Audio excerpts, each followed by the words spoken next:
Tarix yazan qəhrəmanlar. Arestə Baxışova Kərim qızı. Vətən yolunda bir ömür.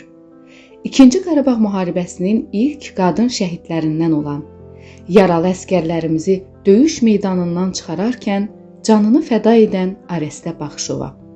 Tomrisin, Burla Xatunun, Həcər qəhrəmanlarının ruhunu yaşadan Azərbaycan qadınının müasir simvolu idi.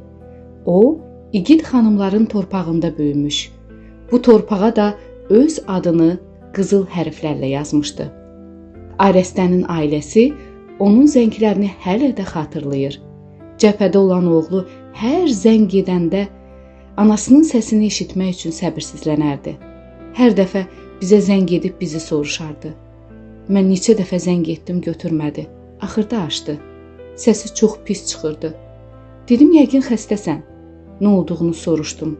Dedi, yaxşıyam. Bir də dedi ki, dərslərinizi yaxşı oxuyun. Nənənizin sözündən çıxmayın. Bacınıza da yaxşı bax. Arestənin 10 yaşlı qızı Zəhra isə bugün də anasını böyük qürurla yada salır. Anam məni çox istəyirdi. Mənimlə həmişə fəxr edirdi. İndi mən də anamla fəxr edirəm. Çünki vətən uğrunda şəhid oldu. Şəhidin anası Məktubə Baxışova qızını həm çətinliklə, həm də böyük sevgi və fədakarlıqla böyütdüyünü deyir. Atasını erkən itirmiş Arestə uşaqlıqdan mübariz ruhlu idi. Anası belə xatırlayır. Uşaqlarımın mənə amanatdır deyirdim. Əgər mənə bir şey olsa, şəhid olacaqsam. Adım alnıma yazılıb. Qızım ölümündən qorxmazdı. Narahat olma.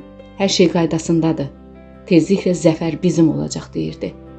Arestə hərbi xidmətə gedəndə anası ona qorxu ilə deyil, qürurla baxmışdı. Çünki o, vətən sevgisi ilə yaşayan, vətənpərvərliklə nəfəs alan bir ömür seçmişdi. Döyüşlərdə hər an həyatını riskə atması, yaralı əsgərləri xilas etməsi, heç bir təhlükədən çəkinməməsi onun nə qədər böyük ürək sahibi olduğunu sübut edirdi.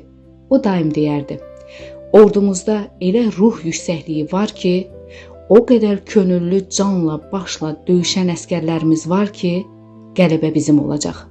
Bu sözlər onun son günlərinə qədər dilindən düşməyən inam, iradə və məğrurluğu idi.